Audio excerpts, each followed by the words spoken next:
بسم الله الرحمن الرحيم الحمد لله رب العالمين والصلاة والسلام على أشرف الأنبياء والمرسلين وعلى آله وصحبه أجمعين أما بعد۔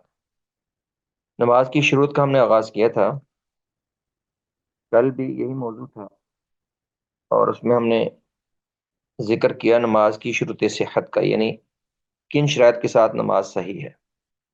ان میں سے پہلی شرط یہ تھی کہ انسان حدث اصغر اور حدث اکبر سے پاک ہو، اور دوسری شرط یہ کہ ہر طرح کی نجاست سے اس کا جسم یا کپڑے وغیرہ پاک ہوں، اور تیسری شرط یہ کہ وہ ستر ڈھانپا ہوا ہو، لباس پہنا ہوا ہو۔ لباس کا پہننا نماز کی صحت کے لیے شرط ہے، کہ بے لباس آدمی کی نماز نہیں ہوتی۔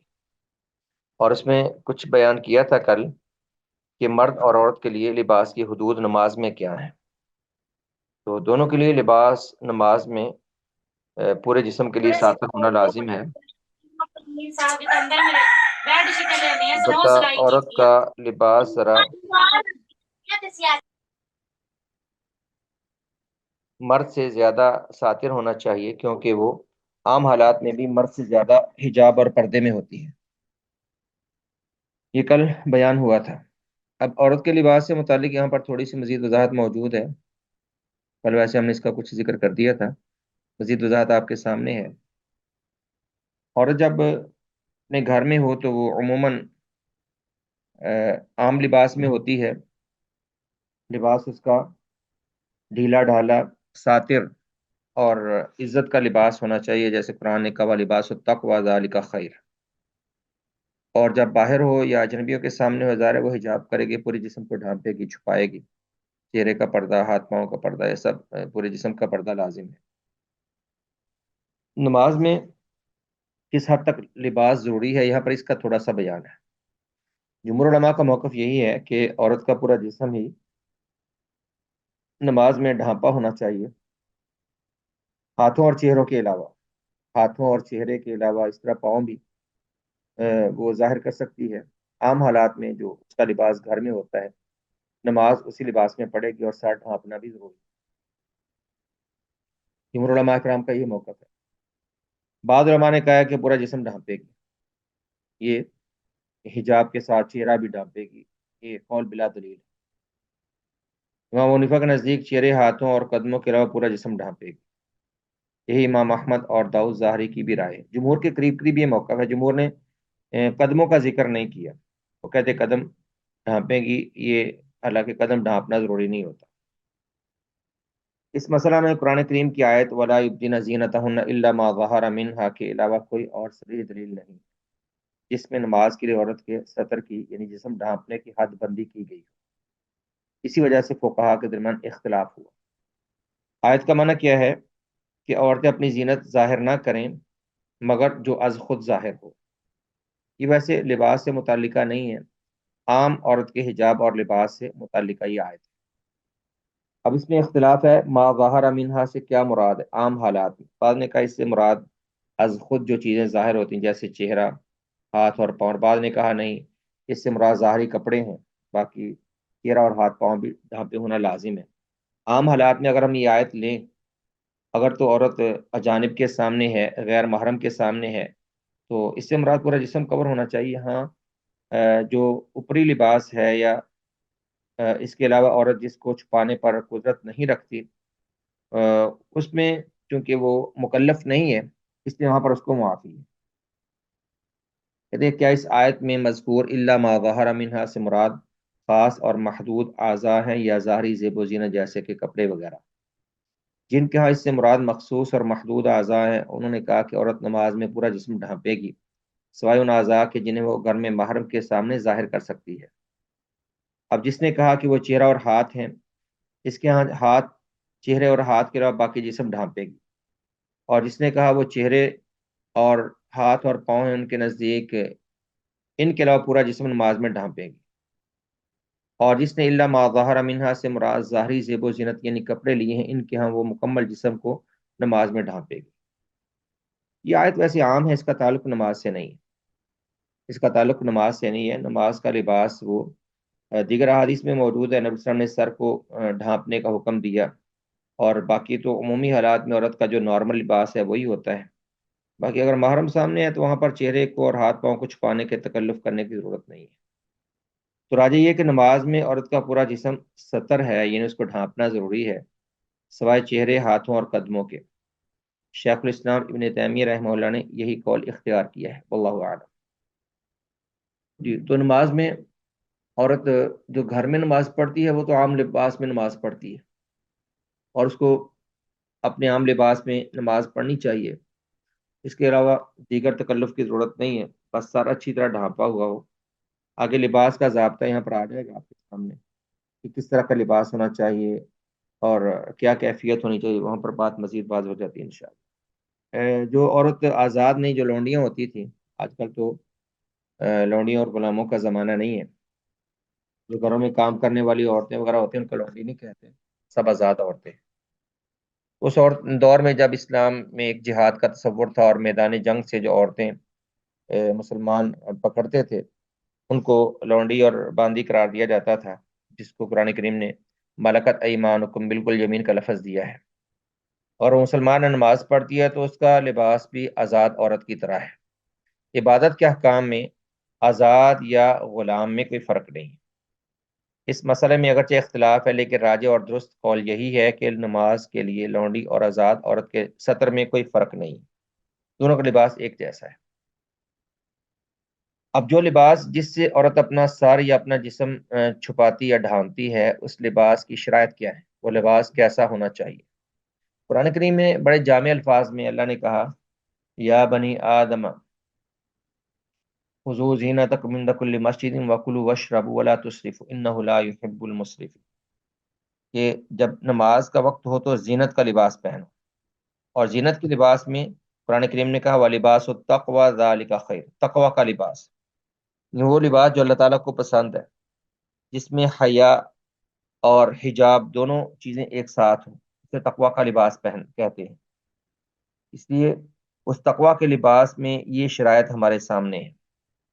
پہلی شرط لباس میں یہ ہوتی ہے کہ اتنا باریک نہ ہو کہ اس سے انسان کی جلد یا اس کا وصف ظاہر ہو، انسان کی جلد یا اس کی رنگت ظاہر ہو. لباس اتنا باریک نہیں ہونا چاہیے، بلکہ لباس موٹا ہو جو جسم کو چھپانے والا ہو. اور دوسرا یوں بھی ساتھ شامل کر لیں کہ اتنا تنگ نہ ہو کہ جس سے اعضاء نمایاں نہ ہوتے ہیں.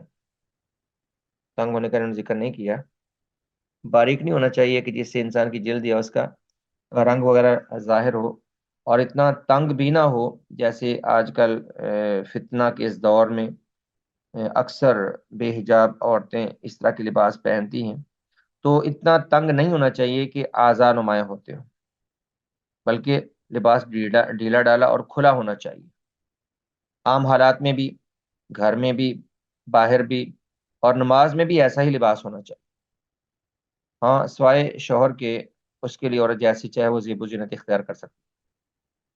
تو سطر میں یہ شرط ہے کہ لباس باریک بھی نہ ہو جس سے اعضاء جسم کی رنگت نمایاں ہوتی ہو، اور اتنا تنگ نہ ہو کہ اعضاء کے حجم اور ان کی شکل و صورت نمایاں یا ظاہر ہوتی ہو.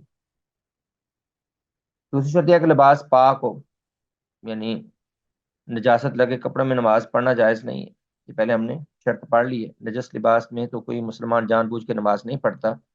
ہاں، جس کا عذر ہو، معذور کے لیے شریعت نے کچھ رخصت رکھی ہے، اور جو جانتا بوجھتا ہو وہ کیسے نجس کپڑوں میں نماز پڑھ سکتا ہے. تو لباس پاک ہونا چاہیے. اور یہ بھی شرط ہے کہ حلال اور مباح ہو، حرام یا کسی غصب یا چوری کیا گیا کپڑا نہ ہو. یہ ویسے ایک اس انداز میں ہے، اس کو ہم نماز میں محرم بغیر ہی کہتے ہیں. یعنی ایسا لباس جو حرام کمائی سے بنا ہے یا چوری کا لباس ہے، اس کا گناہ ہے ایسا عمل کرنے والوں پر، چوری کرنے والے پر یا حرام کمانے والے پر گناہ اس کا ہے. لیکن ایسے کپڑے میں نماز ہو جاتی ہے، وہ نماز سے ایک اضافی چیز ہے. ہم یہ نہیں کہتے کہ جو حرام کے کپڑے میں، چوری کے کپڑے میں، خیانت کے لباس میں، یا کوئی حرام کمائی کما کے لباس بنا لیتا ہے اس میں لباس نماز پڑھتا ہے تو اس کی نماز نہیں ہوتی. اس میں اور نجس میں فرق ہے. نجس تو جسم کے ساتھ ملا ہوا ایک ایسا وصف ہے جو نماز کی صحت پر اثر انداز ہوتا ہے. نجاست ایسا وصف ہے جو نماز کی صحت پر اثر انداز ہوتا ہے، لیکن جو حرام کا بنا ہوا لباس ہے، یعنی کسی کی کمائی حرام کی ہے، کوئی سود کی کمائی ہے، یا کوئی چوری کسی نے کیا ہے کچھ یا اس طرح سے، اور ایسا لباس پہن لیا، جیسے مرد جیسے سونے کی انگوٹھی پہنتا ہے یا ریشم کا لباس پہنتا ہے، وہ بھی مرد کے لیے حرام ہے، یا مرد و عورت وہ حرام کے لباس پہنے، اس طرح کے لباس وغیرہ کا گناہ ہوتا ہے ایسا لباس پہننے والے پر یا اس کے ذمہ دار پر، لیکن ہم یہ نہیں کہتے کہ اس میں نماز نہیں ہوتی۔ اس طرح یہ بھی ہے کہ لباس تکلیف دہ نہ ہو۔ تکلیف دہ سے مراد یعنی ایسا نہ ہو کہ بہت تنگ ہو اور نماز میں رکوع سجود کرنا ہی مشکل ہو جائے۔ اگر تکلیف دہ نماز ہے، انسان کو کمفرٹیبل نہیں نماز میں اور راحت نہیں اس کو مل رہی، تو وہ کیسے رکوع سجدہ کرے گا؟ اس میں وہ انتہائی تنگ اور انتہائی یعنی تکلیف دہ لباس آتے ہیں کہ جن کو پہننے والے پر ترس آتا ہے کہ پتہ نہیں اس بیچارے نے پہنا کیسے ہوگا، کیونکہ تکلیف دہ کپڑا پہننے سے نماز میں نمازی کا خشوع و خضوع قائم نہیں رہ سکتا، اور خشوع و خضوع نماز کے ارکان میں سے ہے۔ جی، یہ تھا ہم نے نماز کی شرائط میں سے جو سطر کی یا جسم کو چھپانے کی شرط لباس سے متعلق پڑی۔ اس کے علاوہ نماز کی شرائط میں سے اگلی شرط ہے استقبال قبلہ، قبلہ کی طرف رخ کر کے کھڑے ہونا، یہ نماز کی صحت میں شرط ہے، اور عمدن غیر قبلہ کی طرف نماز پڑھنے سے نماز نہیں ہوتی۔ جان بوجھ کر انسان قبلہ کے بغیر نماز پڑھے ایسی نماز نہیں ہوتی، بلکہ نماز میں استقبال قبلہ نماز کی صحت کے لیے شرط ہے۔ اس پر سب کو کہا کا اتفاق ہے کہ نماز میں قبلہ رخ ہونا نماز کی شروط میں سے ہے۔ اس کی دلیل اللہ تعالیٰ کا فرمان ہے، وَمِنْ حَيْثُ خَرَجْتَ فَوَلِّ وَجْهَكَ شَطْرَ الْمَسْجِدِ الْحَرَامِ وَحَيْثُ مَا كُنْتُمْ فَوَلُّوا وُجُوهَكُمْ شَطْرَهُ، اور بہت سی آیات ہیں اس پر دوسرے پارے کے شروع میں۔ اور تم جہاں سے بھی نکلو تو اپنا چہرہ مسجد حرام کی طرف پھیر لو، اور جہاں کہیں بھی ہو تو مسجد حرام کی طرف قبلہ کی طرف رخ کر کے نماز پڑھو۔ اور اس معنی پر احادیث بھی بے شمار ہیں، جیسے ایک حدیث آپ کے سامنے ہے۔ ہم نے اس نماز کی اگلی شرط، پانچویں شرط، قبلہ رخ ہو کر نماز پڑھنا، اس کا آغاز کیا تھا۔ استقبال قبلہ نماز کی شرائط میں سے ہے، اور عمدن بغیر قبلہ کے نماز پڑھنے سے نماز باطل ہو جاتی ہے۔ اس پر تمام فقہا کا اتفاق ہے کہ نماز میں قبلہ رخ ہونا یہ نماز کی صحت کے لیے شرط ہے، اور قرآن کریم کے دوسرے پارے کے شروع میں کئی ایک آیات اس پر دلیل ہیں۔ ان میں سے ایک آیت ہمارے سامنے ہے، اللہ نے فرمایا وَمِنْ حَيْثُ خَرَجْتَ فَوَلِّ وَجْهَكَ شَطْرَ الْمَسْجِدِ الْحَرَامِ وَحَيْثُ مَا كُنْتُمْ فَوَلُّوا وُجُوهَكُمْ شَطْرَهُ، کہ تم جہاں کہیں بھی ہو مسجد حرام کی طرف رخ کر کے ہی نماز پڑھو۔ اور کئی ایک حدیث میں استقبال قبلہ کا بیان ہے، جیسے اس حدیث میں اس کے ابتدائی الفاظ ہی قبلہ کے رخ کرنے پر دلیل ہیں، جیسے آپ علیہ السلام نے فرمایا اذا قمت الى الصلاة فاسبغ الوضوء ثم استقبل القبلة فكبر، جب نماز کے لیے کھڑے ہو، جب نماز کا آغاز کرو تو مکمل انداز میں اچھے طریقے سے وضو کرو، اور پھر قبلہ کی طرف منہ کر کے اللہ اکبر کہہ کر نماز کا آغاز کرو۔ یہ واضح ہے اس حدیث میں۔ اس کے علاوہ حدیث کا باقی حصہ اس میں دیگر نماز کے ارکان کا بیان ہے، جیسے آپ نے فرمایا ثم اقرأ بما تيسر معك من القرآن، اس کے بعد جو میسر قرآن ہو اس کی قرات کرو، یعنی سورۃ الفاتحہ پڑھو، دیگر قرات کرو۔ ثم ارکع حتى تطمئن راکعا، پھر رکوع کرو حتیٰ کہ اطمینان سے رکوع کرو۔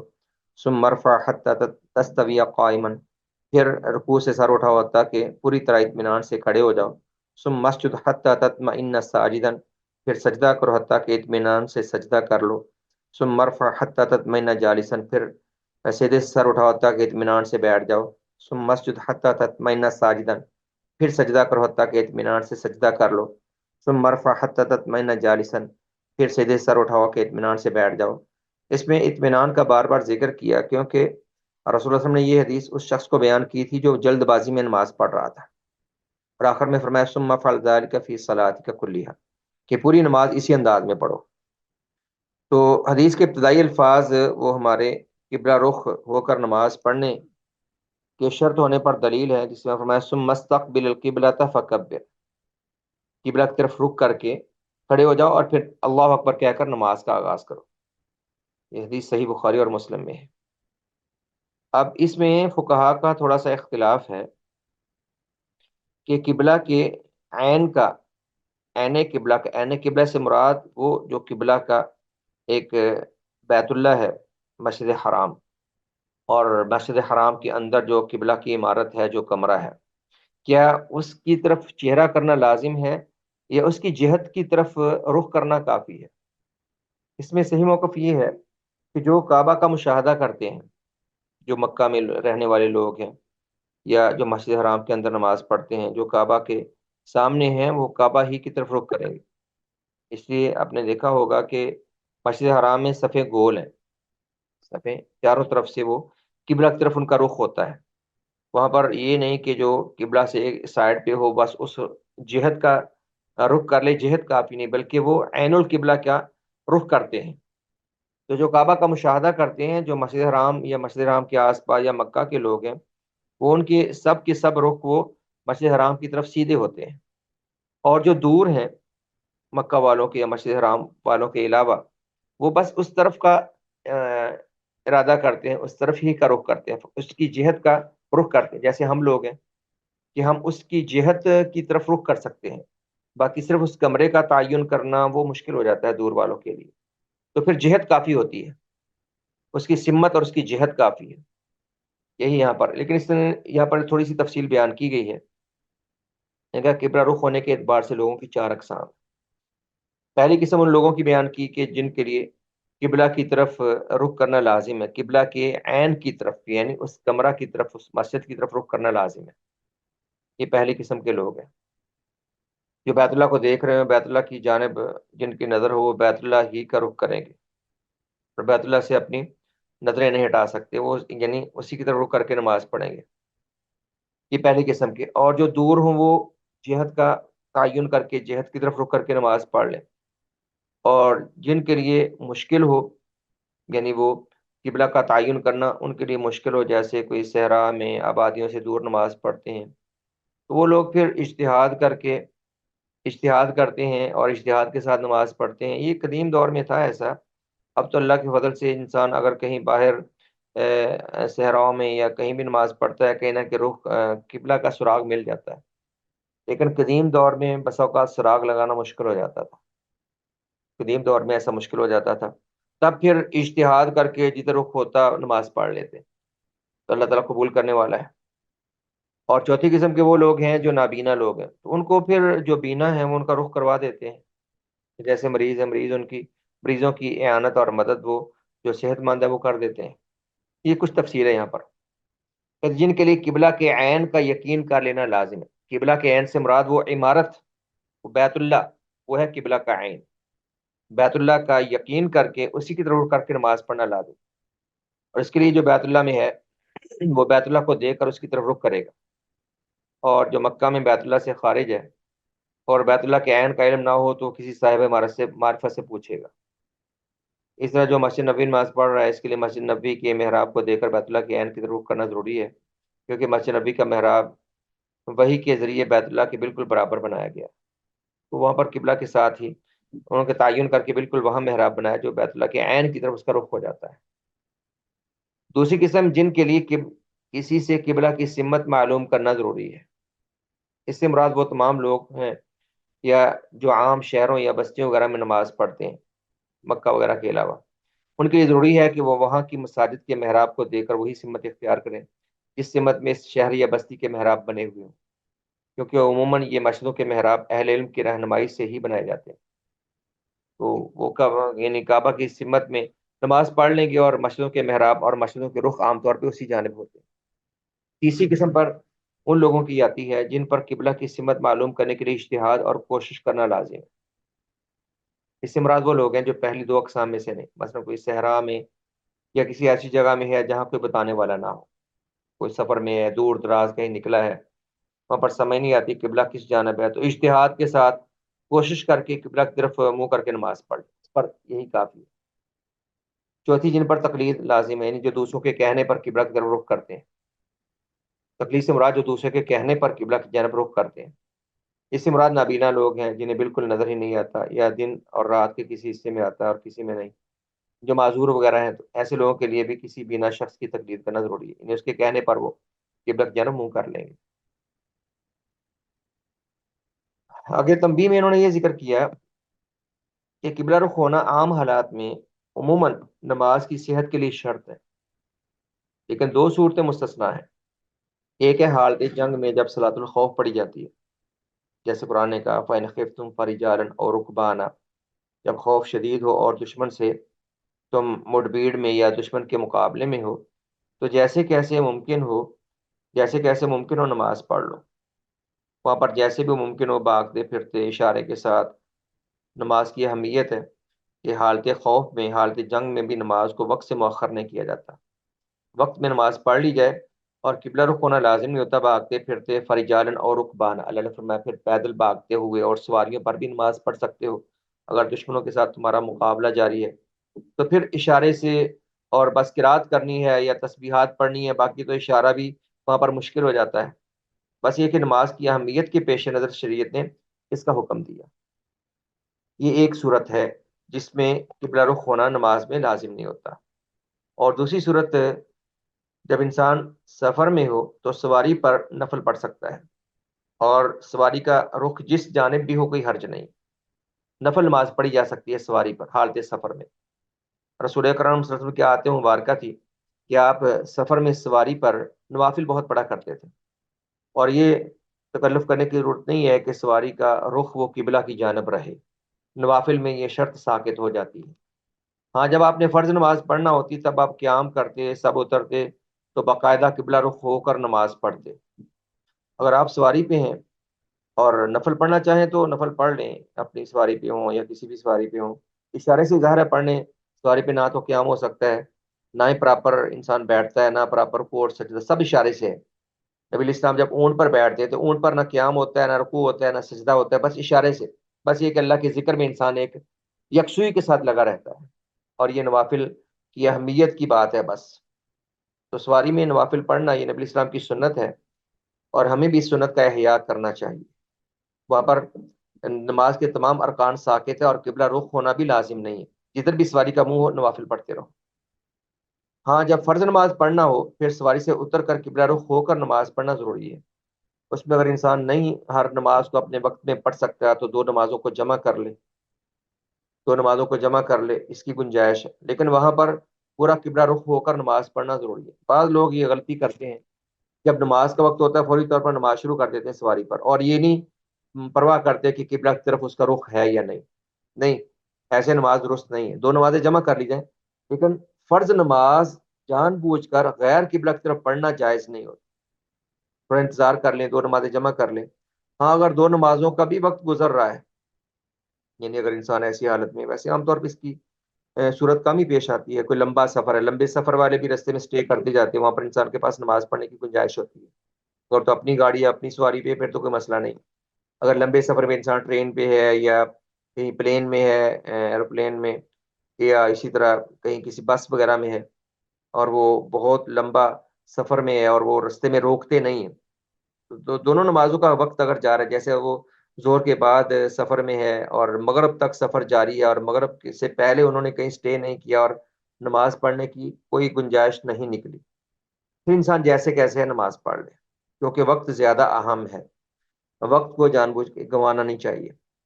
ہاں لیکن اگر درمیان میں کی سٹے آ جائے، اور سٹے عام طور پہ آ جاتا ہے، وہاں پر انسان دو نمازوں کو جمع کر لے۔ جی، قبلہ رخ ہونا فرض نماز میں نماز کا رکن ہے، نماز کے لیے شرط ہے، اس کے بغیر نماز نہیں ہوتی۔ تنبیہ میں ہی بیان ہے، قبلہ رخ ہونے کی شرط سے فقہا نے دو صورتوں کو مستثنا کیا ہے جو کہ مندرجہ ذیل ہے۔ پہلی صورت جب دشمن کا ڈر ہو اور اس وجہ سے قبلہ رخ ہونا ممکن نہ ہو، تو اس حالت میں جس سمت یا جہت کی طرف بھی رخ کر کے نماز پڑھ لی جائے وہ درست ہوگی۔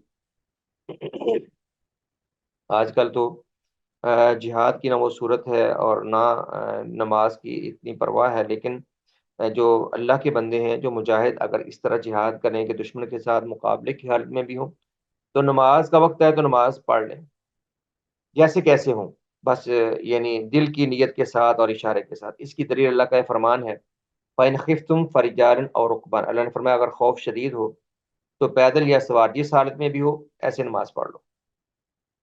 اور ایسا عموماً گمسان کی جنگ کے وقت ہوتا ہے۔ بعض علماء نے مکرہ کہتے ہیں جس پر جبرن کسی کو باندھ دیا گیا ہو، اگر کوئی دشمن کسی مسلمان کو پکڑ کے باندھ دے یا اپنے ہی پکڑ کے باندھ دے اور نماز کا وقت جا رہا ہو، تو اس کے پاس اس کے علاوہ کوئی گنجائش نہیں، وہ ہل نہیں سکتا، تو جس حالت میں ہے ویسے نماز پڑھ لے۔ اس طرح وہ مریض جو استقبال قبلہ کی طرف طاقت نہ رکھتا ہو، اس کو بھی اس سے ملایا ہے، وہ بھی جس حالت میں اسی حالت میں نماز پڑھ لے جو عذر میں ہے۔ دوسری، جس میں قبلہ رخ ہونا ساقط ہے، قبلہ رخ ہونا لازم نہیں، سواری پر نفلی نماز پڑھتے ہوئے بھی قبلہ رخ ہونا شرط نہیں، سواری پر نفلی نماز پڑھتے ہوئے یہ ذہن نشین رہے، جیسا کہ حدیث میں ہے عن ابن عمر رضی اللہ تعالی عنہما انہ قال كان رسول اللہ صلی اللہ علیہ وسلم يصلي على راحلته حيثما توجهت به۔ حضرت عبداللہ ابن عمر رضی اللہ عنہ بیان کرتے ہیں کہ رسول اللہ صلی اللہ علیہ وسلم اپنی سواری پر نماز پڑھ لیتے جدھر بھی سواری کا رخ ہوتا۔ کان رسول اللہ صلی اللہ علیہ وسلم تھے اللہ کے رسول علیہ السلام یصلی علی راحلته، آپ اپنی سواری پر نماز پڑھ لیتے حیثما توجہت بھی، جس طرف بھی سواری کا رخ ہوتا۔ تو سواری پر نوافل پڑھنے کی گنجائش ہے، یہ آپ نفلی نماز عام طور پر پڑھا کرتے تھے۔ اس حدیث میں کوئی تفصیل بیان نہیں کی کہ اسے مسلم کی روایت ہے، اور بہت سی حدیث میں تفصیل موجود ہے کہ آپ نفلی نماز پڑھتے، اور حدیث میں یہ بھی واضح ہے کہ جب آپ فرض نماز پڑھنا ہوتی تو آپ اترتے اور باقاعدہ قبلہ رخ ہو کر نماز پڑھا کرتے، اور اس کی تفصیل ساری میں نے آپ کے سامنے بیان کر دی۔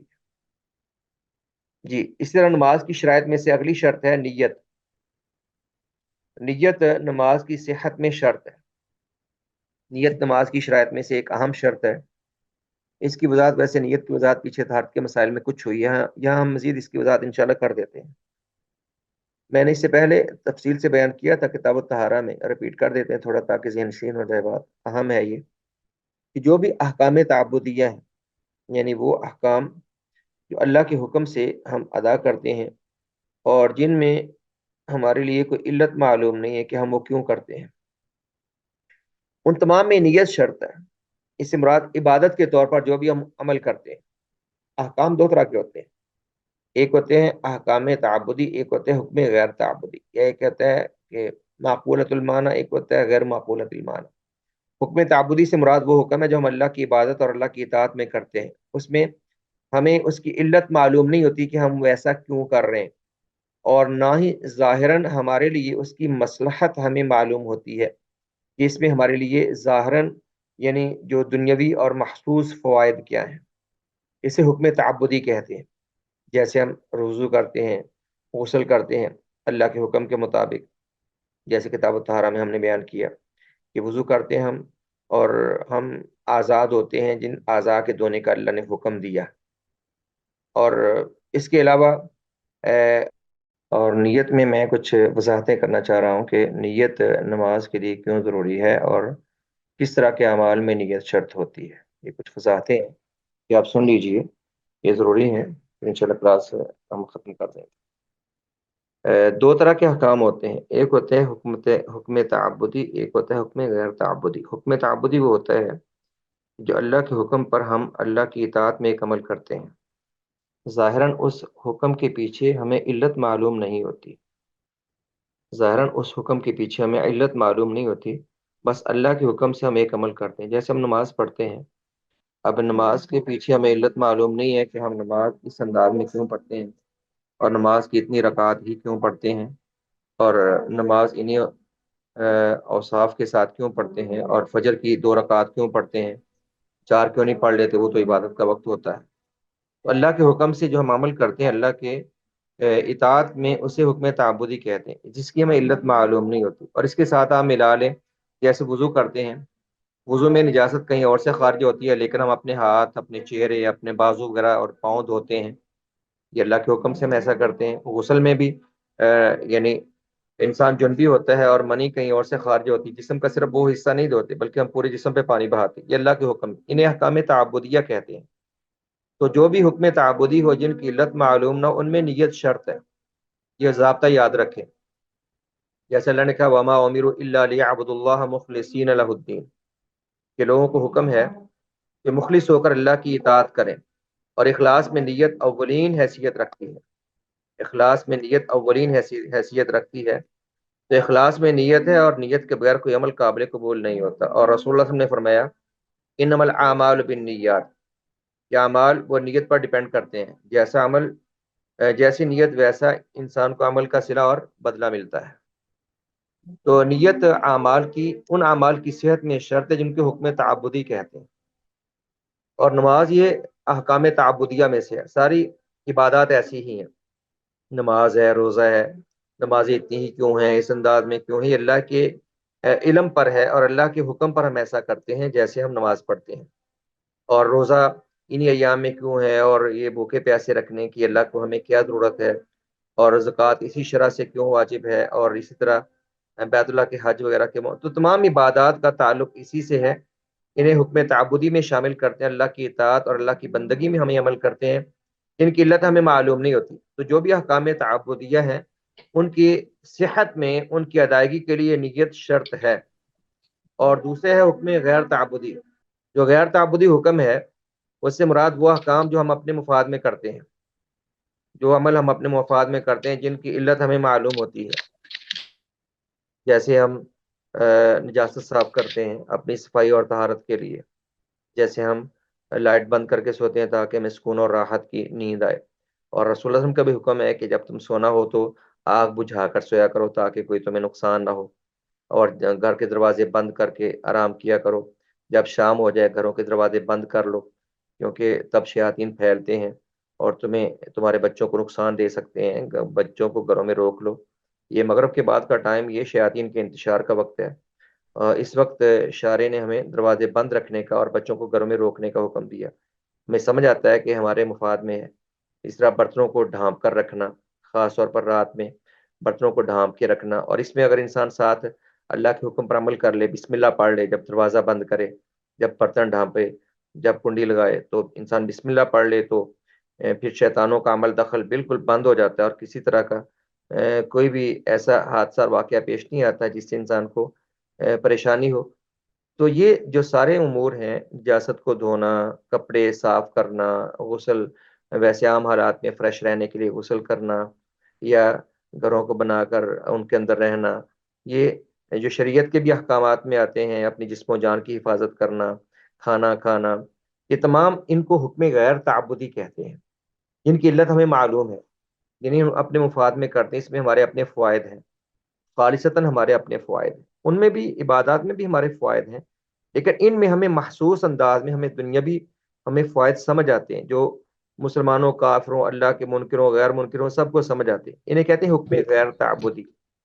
تو جن احکام کی علت معلوم ہو انہیں حکم غیر تعبدی کہتے ہیں، انہیں حکم معقولۃ المعنی بھی کہتے ہیں، حکم معلل بھی کہتے ہیں، کہ ان کی علت کا ہمیں ادراک ہے اور ان کی علت واضح ہے اور سمجھ آتی ہے۔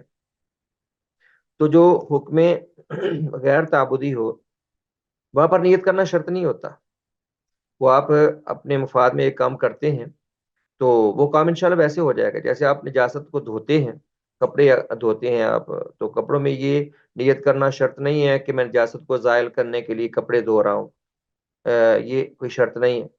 آپ آگ بند کرتے ہیں تو یہ شرط نہیں کہ آپ یہ نیت کریں کہ تاکہ مجھے نقصان نہ ہو، وہ انسان کے ویسے تحت شعور میں یہ چیزیں موجود ہیں، یہ چیزیں تو واقعتاً ویسے ہی انسان کے شعور میں پہلے سے موجود ہیں، ان میں یہ شرط نہیں ہوتی۔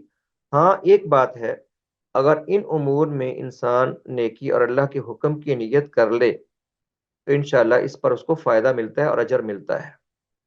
جیسے یعنی گھر کا دروازہ بند کرنا تو ہے ہی، انسان بسم اللہ پڑھ کے دروازہ بند کرے اور اللہ کے حکم پر عمل کرے تو انشاءاللہ اجر بھی مل جائے گا۔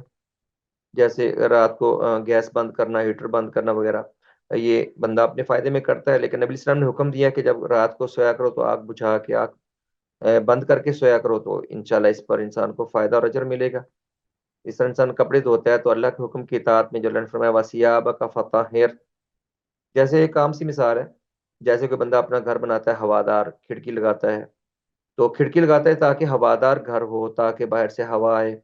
اگر انسان اس میں یہ تھوڑی سی نیت شامل کر لے کہ میں کھڑکی لگا رہا ہوں تاکہ مجھے ادھر سے اذان کی آواز آئے، اگر قریب کہیں مسجد ہے اذان کی آواز آتی ہے تاکہ مجھے اٹھنے میں آسانی ہو، انشاءاللہ اس کو اجر ملے گا۔ اور اگر کوئی اس نیت سے کھڑکی لگایا کہ میں باہر جھانکوں اور لوگوں کے گھروں میں میری نظر جائے اور غیر محرم کو دیکھوں، تو اس پر اس کو گناہ بھی ملے گا ایسا عمل کرنے پر۔ تو ان احکام میں جو انسان کے اپنے مفاد پر ہوں، نیت سے کچھ اجر یا گناہ کا اضافہ ہو جاتا ہے، لیکن ان کے انجام دینے میں نیت شرط نہیں ہوتی۔ تو نیت کے دیگر مسائل کی وضاحت بڑی تفصیل سے آپ نے کتاب الطہارہ میں پڑھ لی تھی۔ یہاں پر یہ بیان کرنا مقصود تھا کہ نیت یہ ان احکام کی صحت میں شرط ہے جن کو ہم حکم تعبدی کہتے ہیں، عبادات میں خاص طور پر، عبادات میں خاص طور پر۔ اور نماز کے آغاز میں بندہ نیت کرتا ہے نماز سے پہلے، اور نیت کا تعلق دل سے ہے، زبان سے نیت کا تعلق نہیں ہے۔ یہ بھی ایک بات سمجھ لیں، نیت کا تعلق دل سے، دل کے عزم اور ارادے کو نیت کہتے ہیں، اور نیت کا زبان سے کوئی تعلق نہیں ہے۔ زبان سے نیت کے الفاظ ادا کرنا اور زبان سے نیت کے الفاظ بولنا، جان بوجھ کر انسان جو بول لے اور اس کو عبادت سمجھی، یہ عبادت میں بدعت۔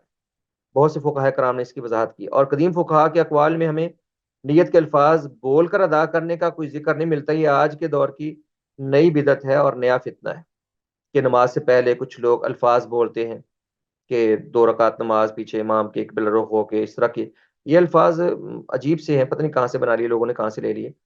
تو اس طرح کے الفاظ، نیت کے الفاظ بولنا یہ بدعت ہے، اس کا شریعت میں کوئی ذکر نہیں ملتا۔ ایسے روزے کے لیے لوگوں نے نیت بنا رکھی ہے، وَبِصَوْمٍ غَدٍ نَوَيْتُ مِنْ شَهْرِ رمضان، عربی میں الفاظ بعض کیلنڈروں پر لکھے ہوتے ہیں، اس کا کئی کتاب و سنت میں ذکر نہیں ہے، یہ بدعت ہے۔ زبان سے نماز کے آغاز میں نیت کے الفاظ بولنا یہ عبادت میں اضافہ ہے، بدعت ہے۔ نیت کا تعلق دل کے عزم اور ارادہ سے ہے، آپ کے دل میں جو ہے۔ شریعت کا مقصد کیا ہے کہ انسان جو بھی عمل کرے شعور کے ساتھ عمل کرے، اور نیت یہ علم کو کہتے ہیں، جب آپ ایک علم کے ساتھ ایک عمل کر رہے ہیں وہی نیت ہے۔ اس میں یہ نہیں کہ انسان دل پر جبر کر کے دل میں ایک بات بار بار دہراتا رہے، دل میں خیال بار بار دوڑاتا رہے، یہ لازم نہیں ہوتا۔ جب آپ گھر سے نکلے ہیں، مسجد میں گئے، یا اب آپ نے وضو کیا، آپ مصلی پہ کھڑے ہیں، تو آپ کے نیت میں اب کیا آپ کیا پڑھنے لگے ہیں؟ آپ اگر سنتیں پڑھنے لگیں تو آپ کو علم میں ہے، آپ نے سنتیں نہیں پڑھنی، آپ فرض سے پڑھنے لگیں تو وہ آپ کے علم میں ہے۔